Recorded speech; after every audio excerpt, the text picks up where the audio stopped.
શ્રીમદ ભગવદ્ ગીતાના મૂલ્યો અને સિદ્ધાંતો આ પાઠ્યપુસ્તક ગુજરાત રાજ્ય સરકાર દ્વારા ધોરણ 6, 7 અને 8માં હવે વિદ્યાર્થીઓના હાથમાં છે.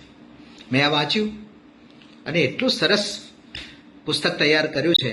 પહેલાં તો લેખકો અને સંપાદકોનો ખૂબ ખૂબ આભાર અને એમને અભિનંદન.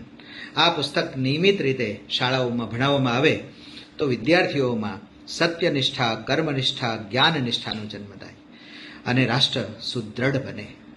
જીવન જીવવામાં ઘણી મુશ્કેલીઓ અને બાધાઓ આવે જ. ઘણીવાર વ્યવસાયમાં આવે, ઘણીવાર પરીક્ષાઓમાં આવે, ઘણીવાર સ્પર્ધાઓમાં આવે, ઘણીવાર પરિવારમાં આવે. આ બધાનો જવાબ એક જ જગ્યાએથી મળે અને એ છે શ્રીમદ ભગવદ્ ગીતા. શ્રીમદ ભગવદ્ ગીતાનું સમર્થન કરવા માટે પાઠ્યપુસ્તક તરીકે એનો સ્વીકાર સર્વત્ર થાય એના માટે આપણે એક પત્ર લખવાનો છે. જો આપ સમાજના નાગરિક શ્રેષ્ઠી હો તો આપ લખો. ટ્રસ્ટ સંચાલિત કોઈ પણ એનજીઓ ચલાવતા હોય તો આપ લખો. આપ એક બાળકના વાલી માતા પિતા છો તો આપ લખો. આપ શાળામાં ભણાવનાર શિક્ષક છો તો આપ લખો. અને આપ કંઈ નથી, માત્ર કર્મના સિદ્ધાંતને માનનારા છો, કર્મથી જ શ્રેષ્ઠ જીવન જીવી શકાય તો આપ પણ એક પત્ર લખી શકો છો. દરેક જિલ્લાના માનની કલેક્ટરશ્રીના નામે આપ ગીતા આધારિત આ પાઠ્યપુસ્તકનું સમર્થન કરતો એક પત્ર લખો. આ જીવન જીવવાની જડીબુટ્ટી છે.